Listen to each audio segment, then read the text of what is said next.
Welcome to the So Far So Rare podcast. This week, I spoke with Bob Flynn, who is balls deep in limited cards. He's lots of limiteds, wins a lot, prides himself on his win percentage, and we talked about lots of stuff. So Rare updated their T's and C's. We talked about the importance of trying to win, not just to participate. I hope you enjoy the episode. Please do like and subscribe. Bob, welcome to the podcast. Bob Flynn, AKA OrangeFly. Another boomer's on. What's happening? How you doing, man? It's great to be here. No, it's brilliant to have you. Brilliant to have another New York American representative. Where were you when I was in New York? Where was I? I was like 4.5 hours north of you. So God damn it. The states are a weird place, man. It's a lot bigger than you would think. I have to drive through 2 other states to go from New York to New York City. So it's just a mess. So yeah, didn't even bother with it. Like 4.5 hours is the length of Ireland. Yeah, and it's 4.5 hours to get from where I am to New York City, and I have to go through Pennsylvania and New Jersey. If that means anything to 90% of listeners, then good for you. Yeah, everyone's just like America mumbo jumbo. Here's one for you, just to come out of the gate hot with non-so rare related stuff. Guns. That's a big topic in America at the minute. Yuck. It is not ideal. It's scary, man. I turn on the TV and that's what's on. And I tell my wife, can we watch football? She's like, yeah, the NFL is not on. I'm like, wait a minute, hold on. I mean soccer, sweetheart. And it's always one of those. And I'm trying to get her to like Charlotte. And she's like, yeah, I like the team, I guess. Like they have nice jerseys. And so I'm trying to get her to get me a jersey for Father's Day. So, fingers crossed, man. Yeah, no, good luck with that. Right. Trippin' B's a big Charlotte guy. Yes, he is. He and I chat from time to time, especially with all the changes that have been going on there recently, which has been kind of crazy. So, but I mean, it's professional sports, right? Why are you a fan of Charlotte? I never really had a fan that I was locked onto, to be honest. So, I live in New York. I'm a baseball fan, but I was never a Red Bulls or NYCFC. Like, just wasn't a fan. And so I like the new teams. I wanted to start fresh, basically. Like, I'm not a bandwagon jumper, as we would say, people that follow the best teams here in the States. So Charlotte was just cool. I wanted to see what happened. I liked Ben Bender, as you could probably tell from the ridiculous amount that I bid on his one-off cards on both limited and rare, which I was joking around with someone. I said, like a quarter of that goes to like buying a Carlos Gil rare. And I was like, well, it's Ben Bender though, so. Yeah. That's my guy. Yeah. You do have quite a few one-offs, do you? I'm having a look at your gallery now. I don't even know, to be honest with you. I mean, it's not really something that I've been focused on. I know that I've got a couple 2-ofs and 5-ofs, mainly Kevin De Bruyne limited and Holland limited, which, man, it was a different world back then when those came out. When I was sorting out your gallery, it was counting every single common as a serial number 1. So I was like, oh, wow, you've really got like 100 of these things. But yeah, in terms of like bandwagon jumping and supporting teams, I never really had a team. I did grow up a United supporter, but I kind of felt a bit of imposter syndrome because when I get into fantasy and stuff like SoRare, I was like, I'm cheering for everyone else and very rarely Man United because they've been shite ever since Ferguson left. Sure. So I just stopped calling myself a United fan, but I kind of decided I kind of like AC Milan, but I'm 100% jumping on the bandwagon. I mean, there's no denying it. That's SoRare though, right? Like, I mean, you got now and Taylor. I love Taylor. Like, he was the impetus behind me winning my first tournament in U23 over an international break. So, like, love the guy. But this is what SoRare has done, right? It's completely opened my mind and my vision of different football teams. I'm not going to bed and I'm staying up and just waiting for the SoRare data app to update, telling me that someone has scored or I've lost my clean sheet in J-League games. It's wild, and I absolutely love it. Yeah, no, it is. I agree. Like, I mean, even just Napoli, I have a bit of an affinity for because, like, I have some cards, and then it's the guys that like you build a little bit of a stack around, or you just have a few of them. It really makes you like. It doesn't. All you need is one player on the pitch, and you'll watch any game. People watch any game, like if they're thinking of buying a guy, or people watch a game even if they've no exposure. But I'm kind of sad enough that like I need something. So like if I have a guy I can be watching for, that's enough for me. So like Villarreal, I kind of like, Leverkusen, I kind of like, Bruges, there's all sorts of teams, and I just think that's so rare. But part of me would really like to just have a team that I could just go, do you know what it is? This is what we're doing, and go Well, balls to the wall. And there are like, AC Milan supporters clubs over here, so maybe. well, MLS is different too, right? I mean, there's not much going on in the summertime. And what's crazy about all of this is that I've been opened up to new leagues. I didn't even know what the Jupiler League was before I started playing SoRare. But now I know who Noah Lang is, and I know that he is not the best An follow asshole on Twitter, although he does a lot of crazy things and is very average according to SO5. But it's just opened my eyes to a lot of these things. And MLS is a different type of game. And it's just, I don't even win that much in MLS, John, honestly. I feel like I cheat in SoRare Mega and in America Limited because I have the best players. But it's so fun to watch. I mean, I feel like any game could be like 4-3. And us Americans, we like a lot of scores. Like we like a lot of points. It's why we like basketball. It's like everyone's scoring every 30 seconds, and that's exciting for us. So it's really a different dynamic. And I mean, when you're talking about United, like I'm a Portuguese guy, so I really liked it when Mourinho came over from Porto after winning the Champions League to Chelsea. And so I was following guys like Ricardo Carvalho, Paulo Ferreira, and absolutely loving it. They went on absolutely wild runs, and it's been fun. And I would like to get a Chelsea player on my team so I can actually watch the EPL, because I don't watch the EPL anymore because I'm watching the Eredivisie. Yeah, no, I hear you. I don't know what it is. I've really struggled to get into the Asian and MLS football. It happened last summer. It's happening this summer. And every season I tell myself, I'm going to get into it this year. This is the year that I get into it. This is the year I care. And you know what I think it is? I think I just grew up from the age of probably 6 or 7, 20 years now in the locker of playing FIFAs. And like over the last maybe 10 to 15 of those playing FPL. And over the last 5 of those maybe playing kind of DFS style stuff. And I think over all that time, I'm just building that knowledge of like, just kind of like, I know European football. Like if you tell me a team, I won't know every team. I won't know every player, particularly newly promoted teams and stuff. But like if you pick out a random team, I can probably name you a few players. I probably know what foot they play with. I probably know if they're a fast guy, a slow guy, if they're a decent at shooting or whatever it happens to be. And it's all based off like building up that FIFA repertoire or FIFA knowledge over 15 years. And like new guys come on the scene, and now I'm watching more football, and that's maybe where I'm getting a lot more of it from. It's not just FIFA, it's real life watching football, following games, SoRare stats, all that sort of shit. And I just think I've got such a like, you don't realize like compared to the people who listen to this podcast, I'm probably bang average, like genuine, because we're all absolute mad people, right? But you see, if you go out and talk to your like friends who think they're into football, that's when you realize. That's when you realize they don't know what a Boubacar Kamara is, but because he's going to Villa, they're like, oh, we signed this kid from France. And you're like, oh, you don't know about Boubacar or like stuff like that. But my whole point here is that I don't have that depth of knowledge. And it's almost like I'm scared to learn because there's so much to learn. Some people look at that like, and they get like, it's like a dog with a bone. They're like, oh my God, I can't wait to learn. But I look at it and I'm scared. I'm like, I know nothing about MLS players. I know nothing about Asian players other than the fact that I know a couple of the teams that might dominate are the best players. So for me, it's either the time, which I don't really want to put in, or it's splashing out 5/8 to buy a really good team and just following those guys. And it's like, ugh, And I'm glad you brought that up, because like it's one of those things where, and I've heard you say it before, it's time or money that you need for this. I mean, I'm of the opinion that if you want to win this game, which that is my goal is to win this game. It is time and money, what you actually need. Like you can throw money out there and just put a Byron stack out. You're going to hit every dollar. That's fabulous if you have the money to do so. But if you want to be competitive every week and get podiums all the time, you do have to put the time in. And for me, it's all about fun. Like I'm no longer athletic. I don't play footy anymore. I don't play basketball. I don't play baseball. So fantasy sports kind of gives me that endorphin rush. Like I like it. I like looking and seeing how I'm doing, and I'm praying that some guy is giving up a goal to lose his clean sheet that will pop me into a podium. And that's happened before. And it's a lot of fun and it's exciting. And the key to all of this is getting the misses to follow along with it, which is hit or miss.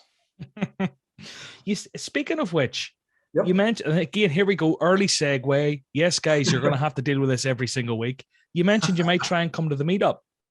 Yeah, we are, listen, I mean, COVID has messed things up for travel. I used to Mm, travel for work and engineering jobs, and that just hasn't happened over the last few years. So we are looking for a nice vacation. I have never been to London.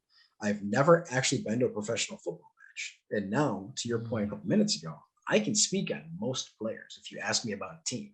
And I love it, just being knowledgeable. And we don't have people like that here in the States to talk with. I don't have mm, real life friends that know anything about soccer. mm. It's all about NFL football and NBA basketball. And that stuff's great. But this, like, watching the matches means something. Watching that Ukraine match yesterday against Scotland, just like you could see how enthusiastic and how happy Mm, they were watching. That was amazing, John. Like, you don't get that in other sporting events. Like, it's mm. quicker and hit kind of things, but like that thing means the world to that team. And it meant a lot for the world, I believe. And it's just like, this is what football does. And I don't think us here in the States really understand that if you don't spend the time Yeah, and you really love and are passionate I have a million things to come back at you with here, right? First off, I've got them kind of written down, and I'm about going to go off on tangents. First one, I don't. You've it. probably seen the tweet, but I don't know if people who just listen to this did. When speaking of the whole like soccer, football, when I was Yeah. going over and I was in the queue with HG from Mhm. SoRare Data, and I got called up to customs in Dublin on our way over to America for that Orlando meetup, and the guy was like, "Passport, boarding pass, and purpose of travel," and I was like, "Yeah, here you go. I'm going over to watch some football," and he like stopped and kind of like looked at me like at three heads. I said, "Football," and I said, "Yep." Are you sure? Yep. Oh, shit. Yep. He went, football season's over, son. And I went, oh, soccer. And he went, oh, thank God. I thought you were lying to me. he Oh, was like, man, he God, was like, hand on the taser. One of those ones, the old trigger finger was itching. He was ready to man. go. He was ready to take the big man down. So your accent makes it sound like you were flying into like Alabama or something like that, and not New York City, which completely different worlds. That's like being from like London and like middle school, like Yeah. completely different world. But that was the first thing, just a little story about soccer. The second thing is like when you mentioned the sports and the sporting events or whatever, I think a big thing that happens. I don't know. I haven't been to a lot of baseball, a lot of like NFL, basketball games. I don't know about the deeply enriched history of it all and whatever else and rivalries and passion. But like, I think when you mention that Ukraine game, I think when you go to the international level, it's just different. And maybe the majority of US sports is watched from a club perspective because they're very US based sports that no one else can compete with the US. Yep. So automatically, those clubs are essentially the world champions in many respects. But Mm-hmm. maybe hockey's a bit different because you have the Canadians and whatever. But I think with like football, it really is like such a global game that there's so many teams from all over the world that actually can compete on an international stage. I think Mm-hmm. whenever you're representing your country, I don't know, mate, I don't know. Is it more pressure or does it mean more to someone to win the Champions League or the World Cup? It's always the World Cup. The Yeah. World Cup is like such a big thing. And I think like that spine tingling. The thing is, right, I watch a World Cup game and I'll watch any team playing because I know every man on that pitch, it's the biggest game of his life. Absolutely. Yeah. And the next one's always bigger. The next one's always bigger. It's always the biggest game of their life. And I think like it adds like so much emotion to it. And I think when you actually follow the sport and know the narratives of all the players and what they have and haven't won and who said what and guys who get on with each other, people who play at club level together, in like the African Cup of Nations, the Mane Salah against Mm-hmm. each other in the final, this sort of story and stuff, it just adds so much to it. And I can't really compare to American sports based off what you're saying. Like, yeah, I think getting over to watch a game, even if it's just a club game in London, would be really cool for you. American sports are different. I mean, Yeah. you don't have that overall feel. It's a job here, and Mm, like their main job is entertainment. Like that's really all it is. And there is something different. I mean, I was asking because it's international week. Was I saying, are teams obligated to allow their players to go play random friendlies and screw up my SO5 teams? yeah, yeah, yeah. Like Argentina's starting back up again, and Avalos is off for Paraguay and got called up for friendlies. I'm like, what good does that do? But then I think to myself, you're getting international caps. Like it's prideful for your country. I mean, I would love it. Like Yeah. just to have that opportunity. Now, granted, the team is paying your bills. paying your fees, but like, I don't even know what the rules are around those things. And the World Cup is just special, man. Like, I'm a Portugal fan. Like, my family was born and raised in Madeira. And when Portugal won the European Championships, I was in Queens, New York. And my brother jumped on my back and I ran for blocks down the street, screaming and yelling and going nuts. And no one had any idea. They're just yelling back, like, get out of here, shut up, you kid. Yeah. I didn't even care. Like, just whatever you want to say, whatever 4-letter word you want, go for it. Like, it's different. And it was a birthday for me too, so best birthday present. But it was just a great feeling all around. And it just, you don't get that when your NCAA football team, like actual like NFL football, American football, wins a championship. It's great. It's a great feeling. But every year is different than every 4 years for the Euros, every 4 years for the World Cup, It's kind of the franchise model versus like deeply rich cultural history, whatever, in clubs and countries. Is it? Now, again, I am really ignorant here, and any American listener, anyone who disagrees, I am definitely a chump. But what I felt when I went to Orlando was like, well, there were some really diehard fans there. It all felt very novel and very like, yeah, man, this is so much fun, Whereas when you go to a game, and it was so much fun, like it really was a lot of fun. But maybe that was kind of different than the vibe that maybe when I went to like Elche, and it was like a bunch of grumpy old men who've went there for 50 years, who are there because they go there every week. They're sick of actually going, but they go every week, and they celebrate when they score a lot, but they like curse at the players and are really pissed off when they leave, when they lose. It was like it's like the emotions are like much higher when they score and much lower when they lose. And it was just a different vibe altogether. But I find like American sports very fun. Even like baseball, the baseball's getting thrown into the crowd.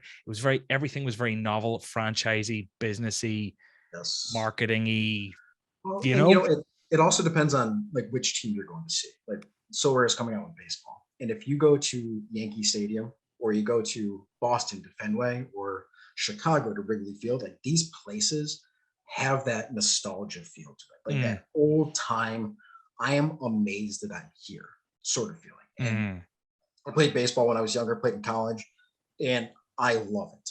It's a different atmosphere. But you're right, like, I don't know who said it. Maybe it was Nonso a couple of weeks ago. Like, I want to go get my hot dogs and my nachos, and I'm going to sit there, and odds are I'm not going to watch much of the game. I'm just going to talk with the people around me, just like a social event. And I can tell you, when I was in Chicago, we would go with some pretty wealthy friends, and we would sit close to the first row and stuff like that. And all you would see is like 70-year-old guys with 22-year-old beautiful blonde model looking girls trying to show them off. And it was just like, oh, this is a different world. Like, do I need money? Like, am I old yet? Like, can I pick that girl up? And the answer is always no. Like, I have no chance. I'm like a 5'8", like stubby little guy. Like, there was no chance. It's like, oh, this is interesting. It's like you said, it's different. And I want that passion in that feel. And that's why when and if I'm able to coordinate the trip out there to London, I want to go see a match. Like, I've never been to one.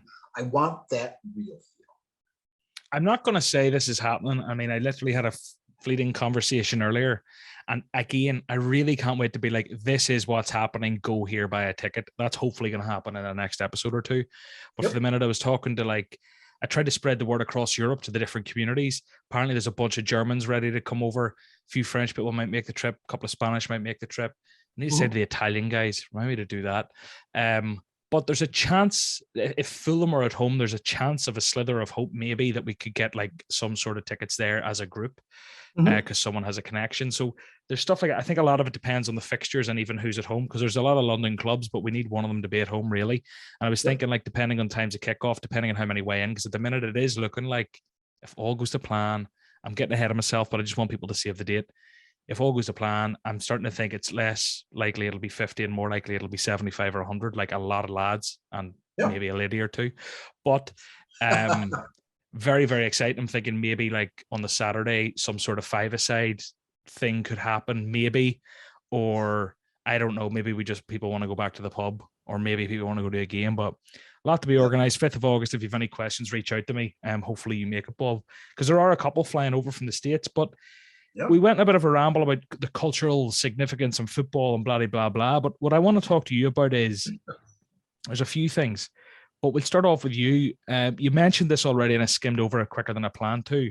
You mentioned you play to win. And just in terms of the strategy around that, how you've got to the gallery size you have, tell us about it. Because I mean, people, the big thing that jumps out to me in regards to play to win is I like to look at it that way as well.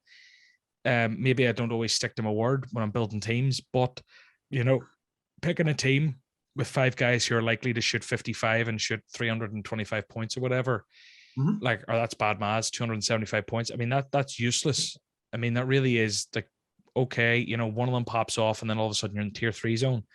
Yep. You'd much rather like I always said, all duck or no dinner. I want it all. I don't want tier 3. I want nothing or I want it all. And picking teams with that in mind is kind of something that you do, is it? Oh yeah. I mean, 100%. And there's a lot that goes in. And your guest last week, Alex, like he and I had a conversation months ago where he was just plugging in the best players every single week. And like we talked a lot about depth. And it's not just depth to play guys, it's depth to have quality guys around it so you can pick the matchups you want. Limited is different where those things are, you can actually get them. You can get those cards and you can very easily find the right matchups, but you still need a little luck that comes through it. But it takes time to figure out what is good and how to actually do it. Because I mean, overall, the depth and range of my gallery has changed. I wanted to focus on T1s, no lower than T1s throughout my entire gallery. Really focus on star guys, because as it turns out, limited is a whole different world than rares, and it's a whole different mindset. And I don't think people really understand that. Yeah, it's great. I understand that it's more expensive, but you don't understand the mindset shift that you need as well. Because when random limited guy gets a DMP, you're disappointed. You're like, okay, that stinks. But then when random rare guy or random super rare guy gets a DMP, you're like, I spent 5x more. I spent 15x more on this guy, and it's DMP wasted week. That, if you are operating not on a massive budget, which very few of us are, can sting a bit more. And you have to be able to handle those misses because they happen all the time. We know that. It's just the price of DMPs. And I don't think anybody actually thinks about what it actually means when you actually move up, because the disappointments are a lot more when you put more money into things. You want immediate return. I mean, I sold most of my gallery to get a Carlos Gil rare. And luckily he returned a T1 in my first week. And I was like, okay, this is good. If he didn't, I might have been a little upset. But I know it's a long-term play. And like along those things, like the way that I created my gallery though was really with limited, Sean. It was getting in early, getting the best players, and winning T1s and T0s and podiums, and selling and selling and selling. And I constantly moved guys through. And a big thing was, the reason I sold was I could always improve on the guy that I wanted. I could go from a Boubacar Kabak, I can go from a Kamara to a Mikado.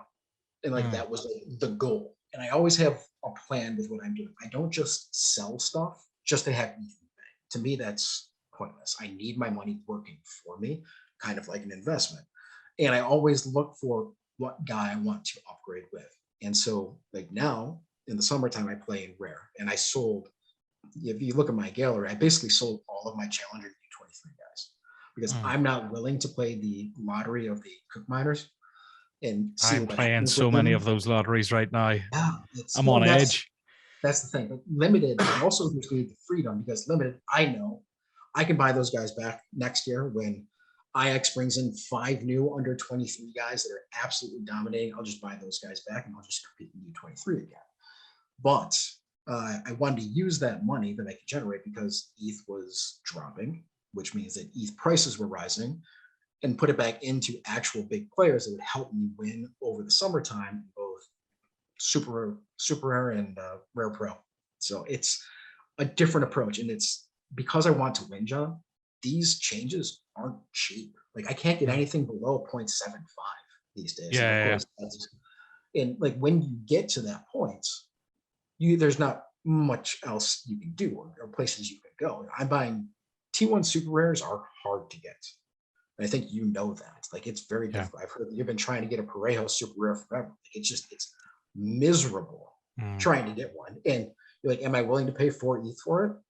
I don't know. Like if I get drunk, maybe, but Yeah. like what is it worth it? And it's really interesting. When buying the Carlos Gil, I think I paid like 2.5 ETH for it. Like that's insane. You know, I could buy a Rolex watch for that, but I didn't. I bought Carlos Gil, a digital asset. And I said to myself, you know, so let's think about if I sell him, like what's the worst case scenario that I sell him at? Like 1 ETH, like 1.2 ETH. So my question was, can I make 1.2, 1.3 ETH in winnings with him over the course of the year? And after the first week, I've already got 0.3 of it back. So it's like, yeah, you know, I want to win. This is a way to do it. And that was the math that I was doing in my head when it came down to it, because at the end of the day, the goal is to win. And winning brings me the ROI that I want. I know that I can sell these guys because they are T0, T1 type guys. Someone always wants them. You see, people must be so sick of listening to me. You listen to the podcast every week. I go flipping and flopping and back and forth. Like, it just makes so much sense with, I mean, again, this sounds a bit dick on the table-y, but everyone can go and see it. My gallery's worth 91 ETH at the minute, apparently, right? With a 91 ETH gallery, I should be rocking a Bayern stack, an Ajax stack, a Real Madrid stack probably as well, because why not? And then doing that across rares and limiteds, and then maybe buy a wee D2 team as well. And maybe a few all-star pro teams, you know, or like D3 teams, or what are they called? The pro teams. Like, but all I do is buy bloody Cherkies and Dokus and bloody Melvin Bard super rares and Pershire super rares and act like a degenerate when really you don't win without quality. And I keep buying guys, even like Sandro Tonali.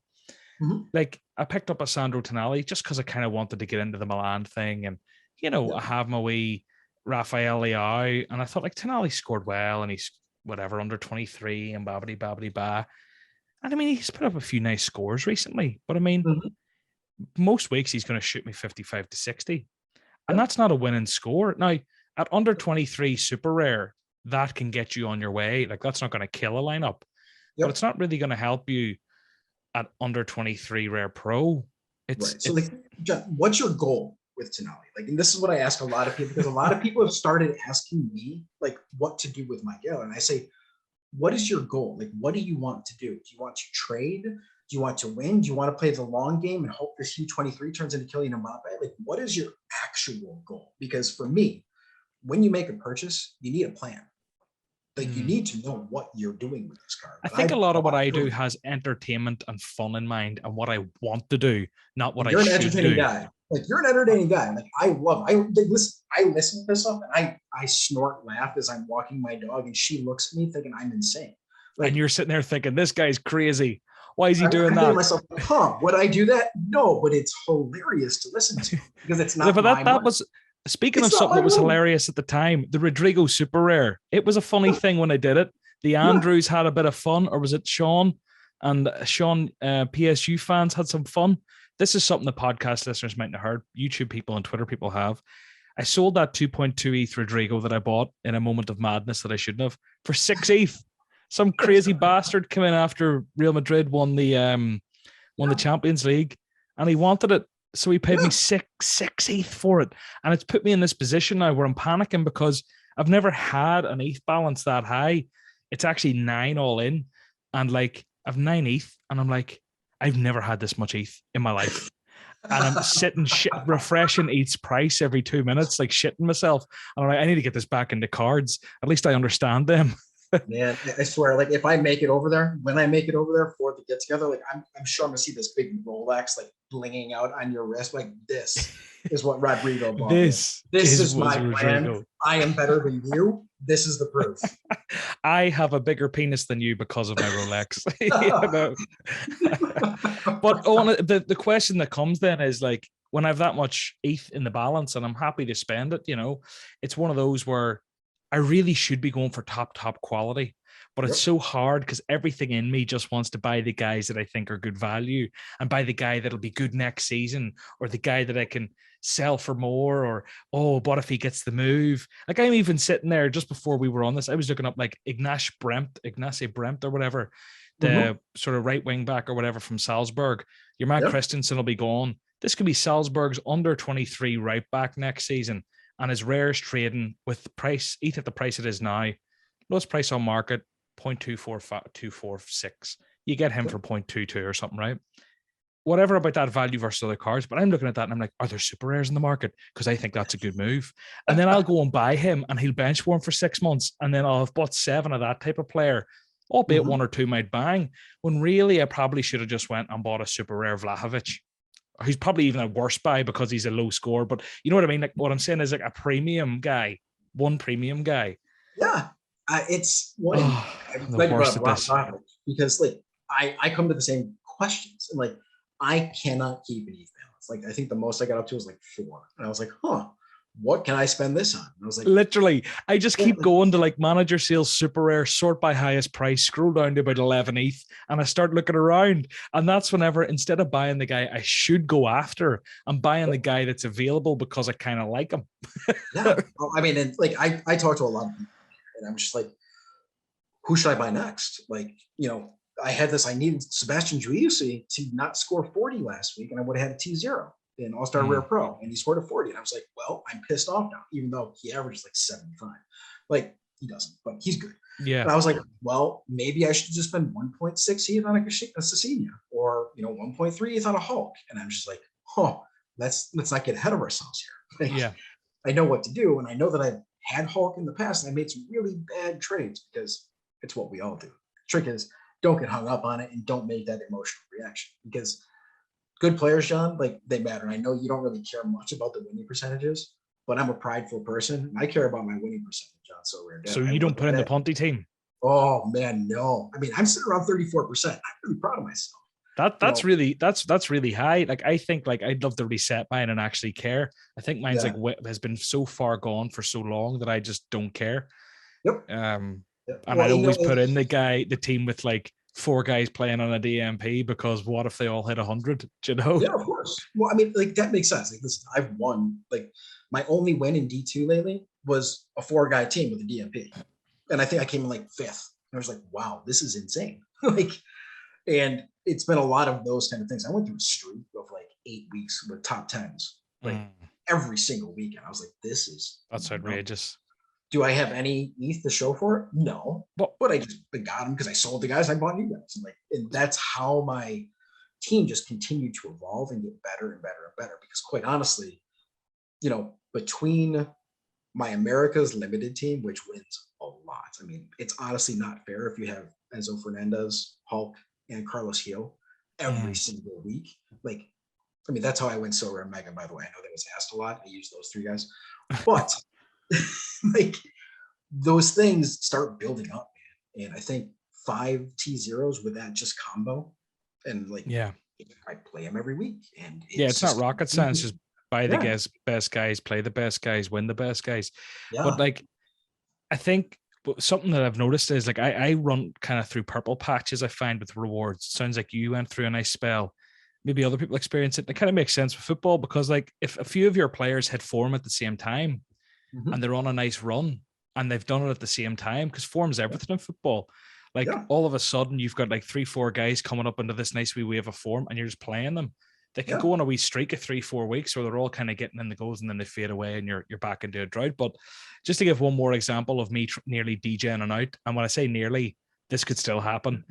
Like I obviously have the Tonali super rare and the Leao super rare, right? Which are both under 23. Hopefully Leao stays, Tonali will stay. Sven Botman, massively rumored to go there, like massively linked to Milan. It's everyone talks about it like it's a done deal. Apparently Newcastle are in the race. He's under 23 for another 2 seasons. Coming in there at centre back, maybe Kalulu pushes out to right back, him and Tomori, something like that. I don't think they buy him not to play him, but then it's hard whenever their centre back partnership did so well last season. But anyway, I mean, his super rare, you're coming in around 2.5 ETH at the minute. And if you were to get a bit of negotiating going on there, you could be picking that up for 2 ETH. And that's the type of move that I would make and probably will make. And then all of a sudden I'm sat there and he's over in Milan and benching in and out for 6 months before he nails down a role. And I've just tied up 2 months for 6 months, 8 months without being able to use it. And that's the moves I classically make. And I'm trying my hardest not to this time. How do you stomach that? Because I can't. Like when a guy is out of form, like I'm frustrated. Like I won't even put them anywhere near my team. And I'm looking to move on because for me. The smart thing is, Teo Hernandez goes into a funk. He's going to hit 100 at some point. Like, wait for him to hit 100. If you're really pissed with him, sell him then. But you don't, because it's Teo Hernandez and he's got international fixtures and all that stuff. You can always rationalize in your head why you shouldn't do something. We also rationalize why we should spend 2.5 ETH on Carlos Gil, and none of it makes actual sense. But when you do these things, you're just like, okay, can I sit on this? Like, is it better to have this money working for me? And I know that, the Andrews talk about making your cards work for you, and you want to continue to compound on all of this stuff. And that has always been my goal. And I think that it's one of the reasons that my winning percentage is high, because I spend way too much time figuring out who I'm going to put, where I'm going to put them, how I'm going to make this work, how I'm going to set up my teams, and a big part of that, especially over the summer. And we're in the summer now. And I know you were talking with Quinny the other day about what do you do for the summer? And my whole thing is, if you want to be good in the summer and you want to be good in All-Star, Asian defenders are some of the best players in the game. And, Rob Marshall came on here, he was talking about it. It's a different play style. Interceptions, how they get involved in the game. Their AA is through the roof. You find a solid T2, T1 Asian defender, throw him in your lineup, and you're in a really good spot. Look what Chaney did. Slavic and Morshidi. There are examples that are out there. And I think people need to spend more time really looking at how to win, if winning is important to them. That's a really big if, John, because a large percentage of this population is not overly concerned about winning. They want to trade. They want to have fun, because it's a fun game. It's meant to be fun. Obviously we want to make money. We want to win, and we will take whatever we can get on top of that. But the trading aspect is awesome. I just suck at it. I chose to focus on SO5 and not focus on other things. And for me, that's worked. I think the thing with I was looking at Channy's gallery. The thing is about do you want to win or me? I always my out is I always go, I kind of do it because I'm streaming. I want to have fun. I want to pick guys. I want to have my 5 Danny Prejos who I can never utilize because I find it fun and shit like that. But equally, is there anything more fun in SoRare than reward openings of star rares or tier 1 super rares or star limiteds? Is there anything more fun, even from a content standpoint? What do people want to watch? Do they want to watch you make a dick of yourself and buy the guys who you kind of look and maybe long-term come good? Don't get me wrong. I speak about this every week on the podcast and you're sick of it. Do you know what I'm like? I'm like your uncle who's 57. He hasn't quite got dementia yet, but he's definitely on the edge and he's starting to repeat stories a little bit too much. That's where I am with this, but at least I realize it. Self-awareness. Yeah. But here we go again. Nico Williams, Kulusevski, Fabian De Kaiser, January this year. I'm hoping for a few more instances like that this summer, because the buzz I get from that, when the guy you've bought, even Rafael Leao, that was so satisfying. When I picked him up last September for 0.7 ETH, the fact that he came good, was MVP, best player in the league of the season, won the league, all the rest, linked everywhere, 80 million moves, outrageous. The satisfaction that gives me equals winning a star rare, I think, long term, because I'll boast about that forever and talk about that forever. So if I can pick up 5, 6, 7, 10 guys like that for 9 ETH rather than pick up one superstar and win more, it's this really hard one where it's but I kind of want to speculate and be right about the player, and it's a really hard one. Of course. Well, I mean, that makes sense. Kind of fun. Yeah. That makes sense. There's different ways to have fun, and obviously winning is fun. It doesn't even matter who you are. Honestly, you got me into this. I found a video. I came from Top Shot, and I found a video of you of for beginners, and then I found one of Quinny for beginners, and that really got me hooked. And then you won. You podiumed. You hit a Manuel Neuer, and I can't believe I remember all this. But your excitement, you're it's okay. He's a goalkeeper. I wanted Mbappe, and I was no one wins the Mbappe ladder, just so everyone knows, unless you're Henry. It doesn't happen. I've had 4 chances at it, which means that I've had 4 first or second places in U23, All-Star, Champ Europe, and it doesn't happen. So all of you that have won it, round of applause for you. because it's just not. But it's Yeah. fun to think, and it's fun to hope. And opening that star, having no idea who you're going to get, is exciting. It's exhilarating. It doesn't matter how long you've been on the platform. It is super, super fun. Mm. Do you know what I was thinking this week? We're going to get on to it. Oh, no, I won't. I was going to bring something up, but we'll bring it up when the question comes up. I'm going to move us on to something because it just kind of needs covered. And I'll be honest with you, I'm hoping you can say something about it because I really skimmed over it. They updated their T's and C's.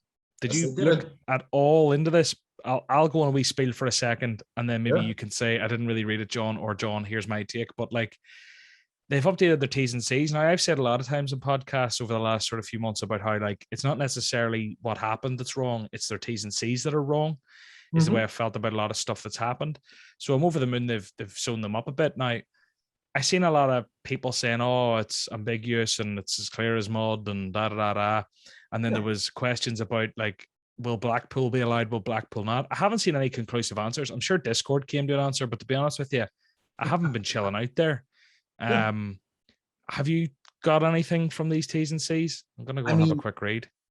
The long and short of it, from what I tell, is you can still loan people, but don't abuse the system. So don't continuously be loaning out guys for free, essentially. So like if I want to loan for a fill-in, I have guys on my bench that are super rares that I may never use. Like I'm going to send them over because, like, quite honestly, I don't care that the XP is getting hit.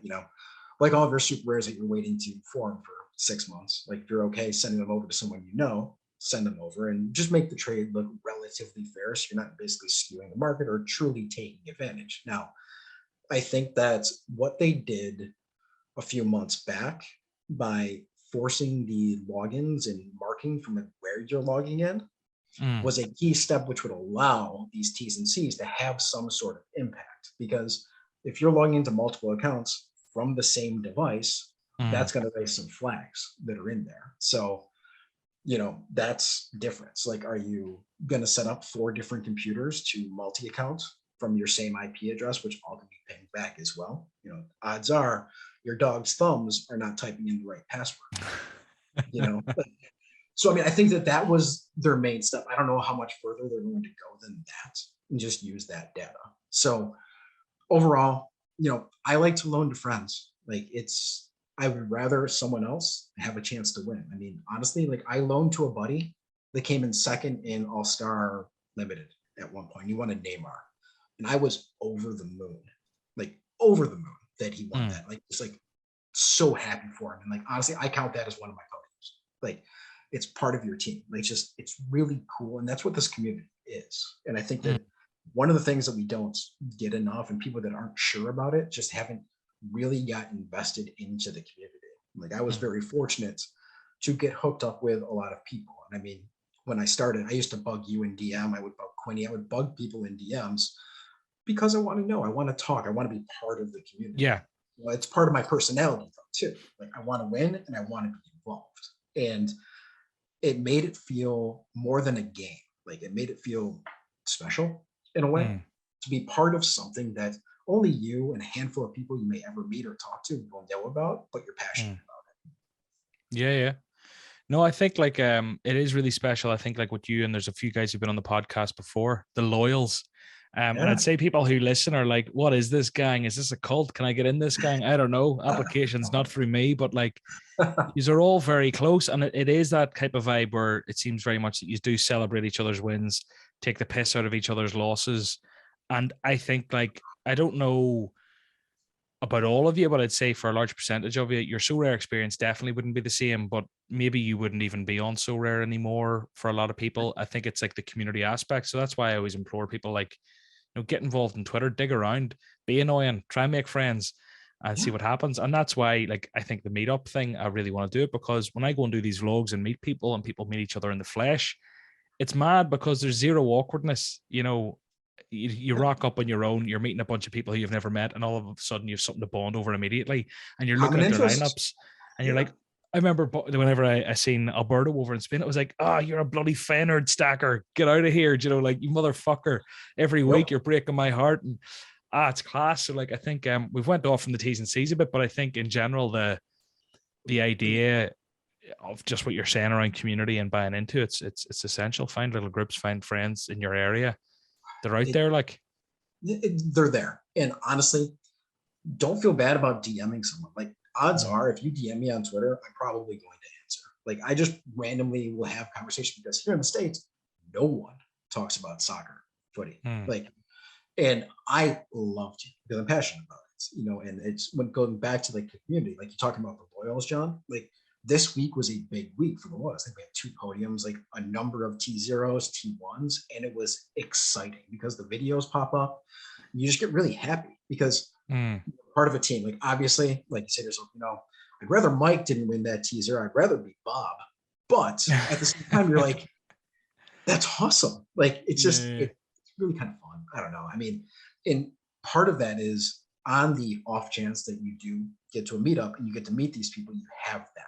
Like, and there were questions, like basically all the questions that came up for me to answer were from people that were in the Loyals. It's just like goofy things, and we have stupid conversations, and those stupid conversations are just part of like building that community. And it's made a world of difference because I'll tell you what, when I started, you feel out there kind of in the void. You don't know what to do. You don't know who to trust. And it's very difficult to find cards and use cards. And I know because I've been here long enough that the communities that I participate with, I have no problem sending, Hoodwink a super rare if he needs help. And we have no problem swapping cards.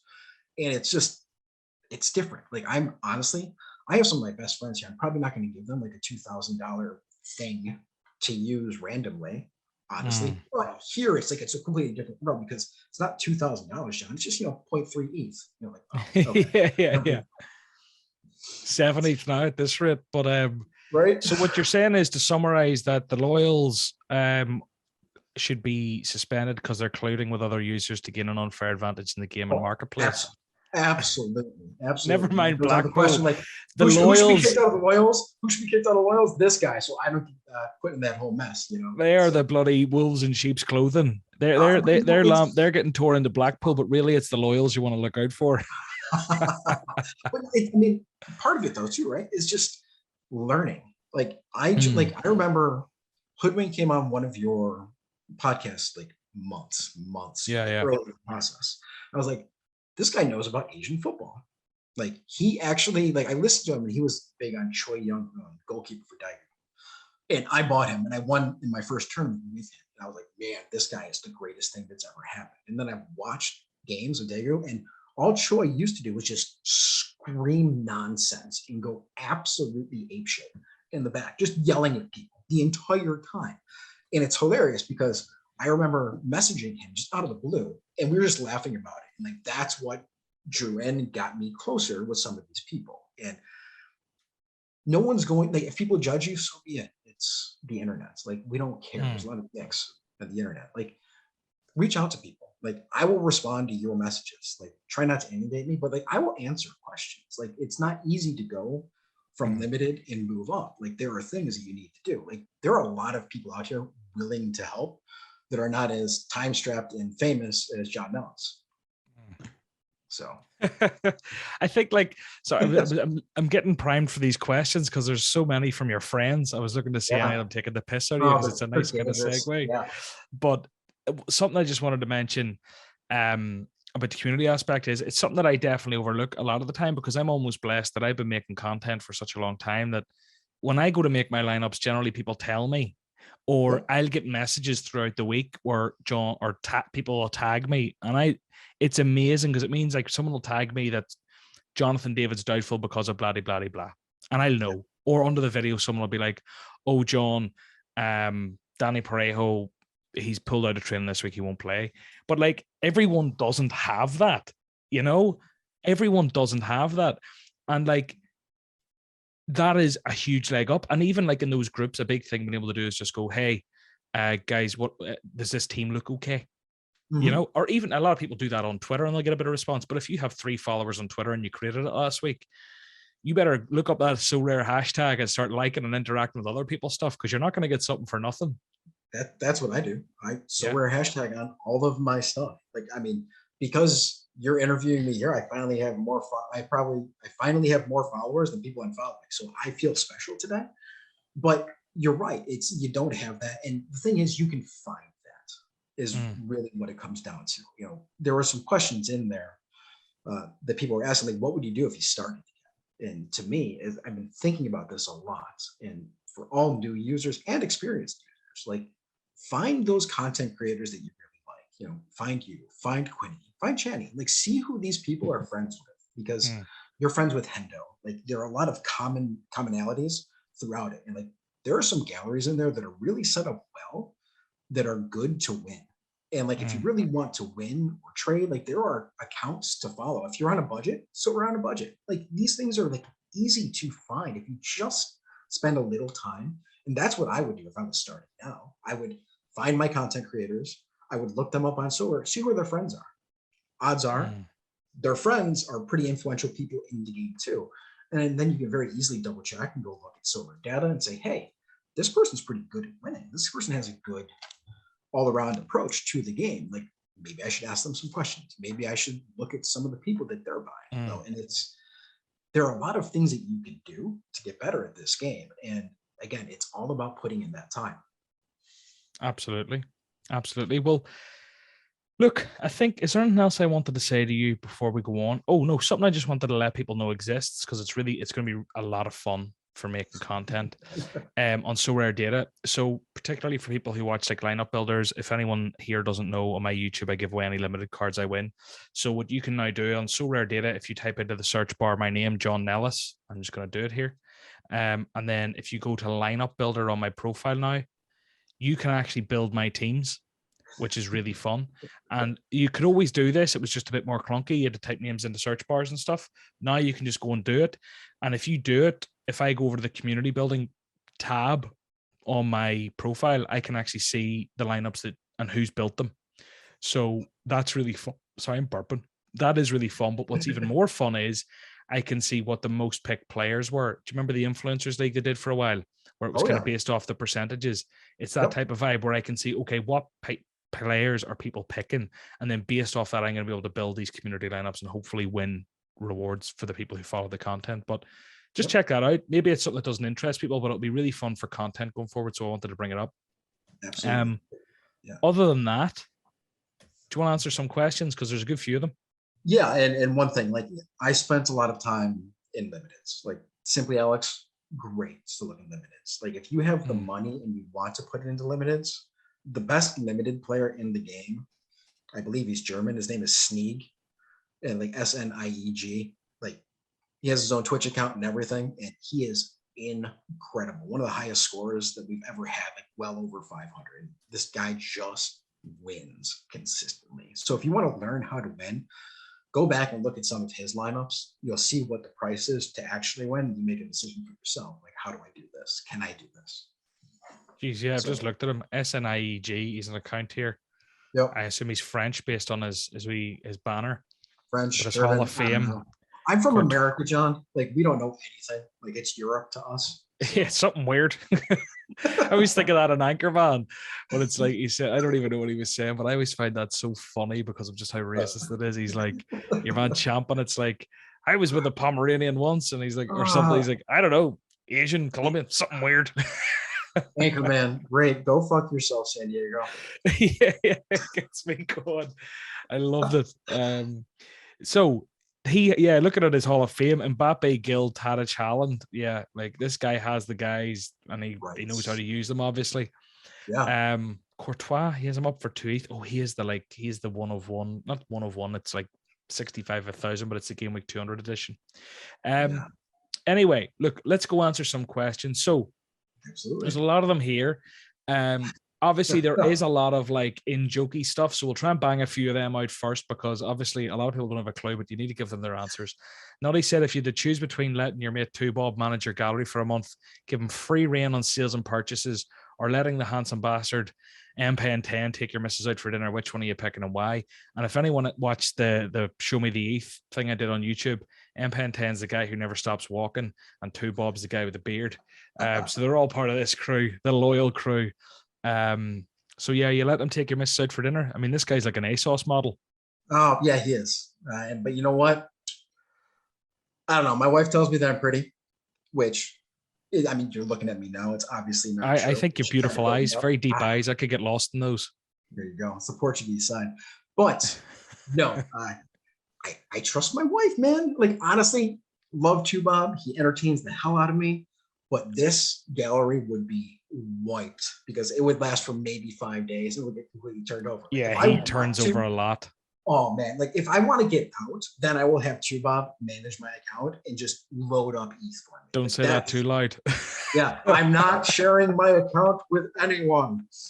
But you cannot manage other people's accounts. Chubob, tell me what to do if I want to leave. Yeah. But no, it's no, guys are good. I mean, my wife, she's got taste, she's got class. She might like Mike. She likes me better. Coltrane wants to know 5 different ways of saying chewing gum. Oh God, seriously. I sold T3 Limited the other day for 79 cents American. I said, that's not even worth a stick of gum. And they just all got on me. Like, it's chuddy, it's chewy. And correct me if I'm wrong. Like, I don't know all the other stuff, but what they really wanted to say is, like, Tubob told me that some places they call it spunk. Is that true, John? Like, is gum called spunk? You love chewing a bit of spunk. Seriously. So, like, if you swallow, so news to everyone out there, if you swallow spunk, it'll be in you for 7 years. And, like, maybe that doesn't make anybody else laugh, but the immature side of me really makes me laugh. I can't do this. God, you definitely fell for that first time round. Oh man, good times. God, right. Moving on. We'll go for a serious one between all these. So Rob Marshall wants to know, what's the key to all your SoRare mega wins? How do you use the bonuses? So obviously you've got some of the best players. Jesus Christ. Yeah. Ooh, calm down. Compose yourself, Nellis. Do you use the gloves and boots and all the malarkey like that? Do you play it? You play it like a game and you play it hard. Listen, so the easiest thing to win is Mega 3. What I mean easiest is there's fewer variables. Like, you only need 3 guys to go nuts. Like 3 and 5, much easier to win than 8 and 11. Those of you that win 8 and 11, more power to you. But 3, I put my best players. Like, the team that has won the most: Enzo Fernandez, Carlos Gil, Kylian Mbappe. Odds are they're all going to hit over 85 anyway. I use my boots, I use my gloves. Like, I've spent on legendary stuff that's on the site, and they give me 4 to 5 points more every single week. And I mean, I've had multiple perfect scores in the SoRare Mega 3. I think I've won it 4 or 5 times. And every time that I've won it, I get like a rare goalkeeper or something like that. Or I come in second, I get an Enzo Fernandez. Like, you can generate a lot. So even if I'm not playing well SO5 wise, I just didn't put the right guys together, I only have to get 3 right, and it's continually producing rewards for me. And so to me, play it, put the time in. Like, I know the boots and, the kits and all that stuff is annoying, but it's well worth it if you are willing to take the time. Because again, I've won multiple rare goalies that has now turned into Sebastian Giussi, have turned into Carlos Gil. Like, selling those for 0.4 pop is incredible. It's just money that's coming in, and you're using your cards. So I recommend to everybody, like, use those things. On my top end playmakers, like, I want entries into the box. I want shots on target bonuses. I want decisive actions. Like, I want all of those things on my best players. And then I look for the right stuff to put on my keepers and defenders based on what they do. Wingbacks, you put different equipment on versus center backs, all that kind of stuff. So again, I spend way too much time doing it, but I think that the results kind of show for themselves. I'm sitting in here now. I can't even host a podcast anymore. I'm clicking around trying to work out what I need to put on Kylian Mbappe this week. Right. But yeah, mega. Like, I mean, it is. I think like the shop put a lot of people off almost because of the complexity when it first came out. It was very exciting, but then trying to work a lot of it out. I do think like a lot of the steam they had and people constantly entering kind of slowed up a bit. Maybe I'm wrong. Maybe there's more engagement than ever, but I feel like it kind of overwhelmed a few people. I think I always kind of look at Mega and SoRare Data's leagues very secondary, and I've never missed my lineups, but sometimes I'll forget them. Yeah, well, I mean, as Nanzo said a couple of weeks ago, like, do you want to win or are you worried about your time? Well, that's the thing.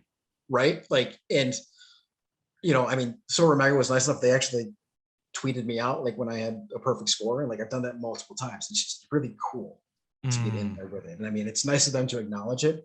I mean, when you actually go to their page, their login page, they have a big picture of Erling Haaland in there, and it's the 5 of 1,000 limited card. And that's mine too. I fully expect royalties that they're making to come to me as well, because that is my card, and they did not get my approval for that. So just so you guys know. Give me some free epic stuff on the site. Right? Am I asking too much? I don't think you are. Right, neither do I. So rare value Vaqueros FC. Looking forward to this one, guys. Be good to get the big man's thoughts on whether he thinks the rare, as we found out, the little man's thoughts on whether he thinks the SoRare SO5 divisions will become the small pretty guy's thoughts on whether he thinks the SoRare SO5's divisions will become more competitive in 22-23, given managers now have more experience of the scoring, more aware of stacking, and so on. And obviously there'll be more people as well. So is it just going to get more and more competitive? Well, I mean, it's like anything. It's a competition. The more people they're in, the harder it is to win. It's not easy. A buddy of mine scored over 500. He came in 4th. That's absurd, John. Like, that's disgusting. And I mean, but that's the game. It's not easy. Like, if you expect to win with 350, you've got another thing coming for you. Like, times have fundamentally changed. My first win, I think I scored like 352. 352 now gets me like a T3 if I'm lucky. So it does get harder. I mean, the more players that come out, the better it is. But you also look at when it comes to supply, it's not like they're printing 1,000 Kylian Mbappes. They're still in the hands of very few percentage-wise people on the actual system itself. And people, I mean, John, you and I love Erling Haaland. We have his card. But I mean, we talk about Haaland, we talk about Vlahovic, like they're not great SO5 scores. Well, that's a question. The MLS card guy said, why do you have Haaland in your training teams most weeks? Yeah. Is the Norwegian god of soccer, not the correction, the Norwegian god of football, you should have said, not good enough for you? The answer is no. Like, again, I'm playing to win, and I love him. It was my favorite purchase. Like, my wife calls him the Viking, and we cheer for him. Like, all the time, and we watch all of his matches. But from an AA perspective, you need that to go in there to win. And when you're in limited, like, it's great that he can score 75 when he nets 2 goals. That is not winning anything there. I need 90 from all of my guys to win. And it's just how the game has come to. So yes, the game is going to get harder. You're going to get higher scores. I don't know that it all comes down to like how the teams are constructed. Ajax can put up 500 any single week, so can Bayern. The question is, when are you playing against them? When you hit 430 and you're playing against a whole bunch of Bayern stacks that hit 520, like, you're going to get a T2. And that's disappointing, but every week is different. It just because they hit it once doesn't mean they hit it every week. Quite honestly, they miss a fair amount of times. So we tend to complain about when things don't go our way. We don't ever talk about how lucky we are when Opta shifts somebody down 6 point places and you get a T1 instead of a T2. Like, we don't ever talk about what's good. Opta is like the devil, evidently. But I mean, I agree with that. But at the same time, like, we only look at our losses. We don't actually focus on our wins. And I think I try to be as positive as possible with it. But it's just part of the game. And honestly, it's about the fun for me, which is why I play this game. That's like just typical human psychology where we focus. I don't know. Did I hear in a podcast last week? It's like 9 times more, something science says. We're focused on losses like 9 times more than we do on our wins. So you win something and you're all happy. But if you were to lose that same amount, you'd like be 9 times more affected by it. And it's the exact same. Like, whenever you lose a few points on Opta, you're absolutely devastated. When you gain a couple, you're like, oh, that's nice. I don't know. Oh, yay. Unless it maybe propels you into first, then maybe you jump for the roof. Well, and it's like you look at your lineup and you say, because I remember I bought a Kylian Mbappe, and it was like the week after I won Vinny Jr. And I said to myself, man, I know I should start Vinny Jr. here, but I just spent like $3,000 on a limited Kylian Mbappe because I'm insane. And so I'm like, I have to play Kylian Mbappe. And then I look back at the scores, like, well, if I played Vinny Jr., I would have won an Erling Haaland because I would have won the U23. And like Mbappe had like one of his games, he scored 40. But like, when you do that, you're only sabotaging yourself. Like, we can all think that, like, what ifs don't matter. Like, what actually happens, what you focus on. And now I get the excitement of getting the rewards, but I move on to the next week. and I'm always focusing on it before because I don't assume anything is in stone. And Yeah. the fun in competition is what I really like. I love posting my wins on Twitter, and I just tend to post my wins. And I know that McBride is probably going to be the first person to like him because he is reliable. And it's just, it's a good feeling, man. It's like a little endorphin kick, and it feels good to get all those likes come through. And you look at your Twitter engagement, and I don't know, maybe I've been trapped in my house too long because of COVID, but it feels good to at least kind of interact, you know? Yeah. Well, no, you're putting a lot of work in, and you're very passionate about a topic. So whenever people bite or start sort of giving you a bit back, it's obviously a buzz. That's why sort of I've kept doing Twitter for so long. But go and check out Bob Flynn FLYNN 20 on Twitter. Go and give him some follows and likes. Potter says, great guest. How has your strategy evolved since you first joined? Also, do you see SoRare as more of a fun game hobby, or do you see it mainly as a platform to make money? It's a fun game hobby for me. It's a fun game hobby that makes me money. It's a fun game hobby that you get your fun from winning from. Well, it's the competition. Like it's honestly the competition. Like I have this income. I've been working for a long time, and I have this money that I put in there. Like I have not taken a dime out of the system. So for me, it's just generating more and more fun as we go through. At some point, I will. When my missus says, "You know what? I want to go to Hawaii for vacation," I'm like, "Okay, who are we selling?" But until that happens, we're just going to continue to have a grand old time with it. And I mean, my strategy, I've still limited focus. Like you look at my gallery and it's super rares and rares for the summertime. And those are the divisions, those are the leagues that I'm most familiar with. I'm from the States. Like I watch MLS. Like I know who the great players are. I know who to put together and the matchups.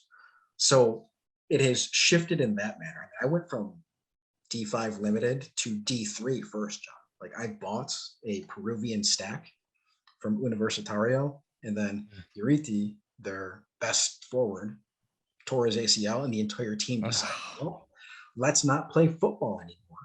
And it's crazy. You watch some of those games, it looks like a random field just on the side of the street. And it's really weird. But those teams now are essentially dead. I mean, and that gets me to, I made a trade, John. Oh, you want to talk about bad trades? With Call Me Coots, good man. I traded him for a Carvalho, who's Universitario's goaltender, for Federico Alonso, who is their starting central back, and Andy Pollo, who is their starting forward. All supers. I'm like, this is great. I'm going to make a full run at this. And what did I trade him? I traded him a rare Hulk and a rare Enzo Fernandez. Yeah, right. And so whenever Coops posts his lineup, I'm just like, I'm dying a little bit on the inside every single time. Because now I'm just like, I need to buy those guys back, but I can't sell these guys that I traded for. That is disgusting. Yeah, not ideal, man. Not ideal. I'm trying to scroll through your transaction history to find that, just to kind of. It was months ago. It was a long time ago, just to get a bit of a visual on it, just to make it. Yeah. Oh God. It burnt a little bit. Yeah. But listen, that trade, it got me a podium. So I'm just like, okay, take my wins with my wins. But looking back on it, I'm just like, Oh God. Like I would have been like my ideal team. Like if I didn't make that trade, I would have my full limited team in rare right now, which is Armani, David Martinez, Carlos Hill, Enzo Fernandez, and Hulk. And I would just rip apart All-Star all summer. And again, hindsight's 2020. Stupid trades are stupid, but you never know they're going to be stupid. Like good intentions. Like sometimes things don't work out. What are you going to do? Like you move on. I can be upset about it. Whatever. I'm just going to keep winning. And at some points, maybe I buy him back. As long as Hulk isn't having any more babies with wives, nieces, like I'll be okay. So. Oh God, yeah. We leave that to Mortz. That's what he does. Right.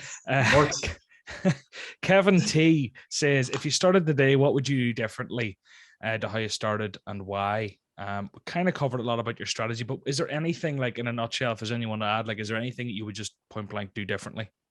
Yeah, I mean, it's take your time. Take your time. Same as always. Don't just go and scattergun. Yeah, well, that's what I did. Like I went in, I was like, I want to compete. I want to play right away. And I bought a team. It was all J-League guys last year. And I won a T3 in my first go round. And I was hooked at that point. But I didn't win again for months. Mm. And I wish I had taken the time to figure these things out. I wish I had gone into your gallery, John, looked at who you're following, looked at some of the bigger accounts that win, and knowing SoRare data now, you can actually find a lot of those accounts. Who are people following? And get an idea of how to build a proper gallery. And with that though is ask yourself, what do you want to do? Me, I'm competitive. Like I want to win. Mm. A large number of people want to trade and want to work their way up. So they're two completely different mindsets. And for me, you really need to focus on one of them. Like don't try to do both simultaneously because they both take effort and time and planning. And so focus yourself on them. And this goes along with like baseball. I'm from the States. Like I love baseball, but I'm not going to play baseball because I don't have the bandwidth to fully invest and do well in baseball as I do with football. And so I've made those decisions and I've learned this over time. Like I try to do everything at once and it just doesn't work. Yeah. I'm going to ask you a couple of firsts questions. Okay. I'm going to ask you first off, and these are kind of snap answers. All right. So, and say this from your heart, not from a joke, because it'll be quite nice if you say it meaningfully. And I'll also hurt a lot of people, which is funny. If you make it to the meetup on the 5th of August in London, who is the first person you're going to walk over and hug? Oh man. From the loyals. I'll take myself out. The obvious answer. Do you know what I mean? The obvious answer. From the loyals, who's the first one you're going to hug? I mean, it's Hoodwink got me in. Hoodwink hooked me up with all of these people. And so these guys are great. I talk to them every day. I probably talk to them just as much as I talk to the team I direct for actual work, and I have no problem in the middle of a meeting just answering a question or typing in a snappy comments. But Hoodwink brought me in, and Hoodwink really helped me get established in here and gave me the credit to bring in, and the guys accepted me. And it was incredible, and I don't think that pretty bastard Mike is going to be there, else I'd go hug and I'd probably kiss him too. So yeah. But speaking of Hoodwink, he did have a question for you. I'll come back to the other first shortly, but who would be in your US men's national team SO5 stack for the World Cup? And what's your favorite Scottish word that the loyals have taught you? So SO5 team, I mean, it's Matt Turner in goal. It's Jesus Ferreira up top. Defense, I mean, the most reliable person is Marcus. He has not been playing well. That's more a Nashville kind of setup. They've had problems. Like their goalie's been making mistakes, and Zimmerman has not been pushing up and getting involved on the offensive side of things, getting those kind of Meccano and Timber cheap passes into the final third that just boost their scores. He's just not doing that as much this year. So go with those three, and then midfield becomes a question. Like I would love Brandon Aronson to get that role. He is more dynamic from an SO5 perspective, but no one else really scores well from that midfield or from that team. So, I mean, I probably throw a chance out there at Tim Weah. He scored last night. He's playing well. He is playing well. He scored 2 the other day and Specialist Limited because his scores were so low, and he's been in good form. But honestly, good form now in June is not going to be close to the same in December or November.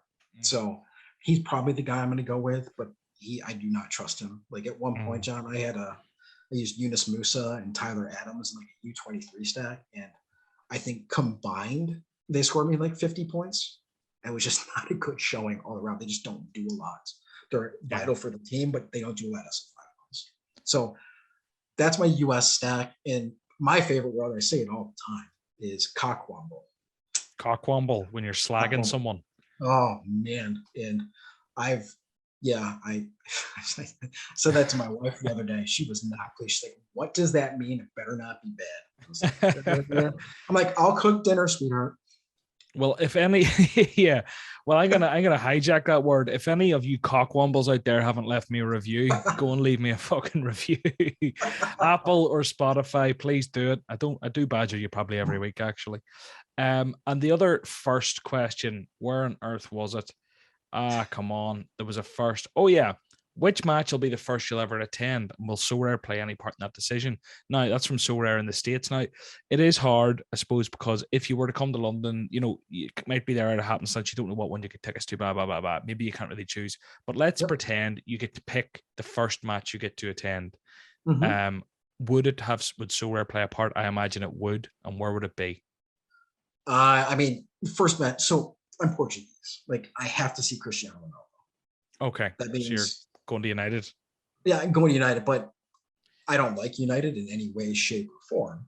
So I'm probably going to want to see Chelsea play against them or Man City. Like, honestly, I'd love to see a Man City Man United game, because I'm going to take that risk that Haaland, Mbappe, and Julian Alvarez are all together and they're all going to score 100 points because they're playing against United, and Harry Maguire, what's he going to do?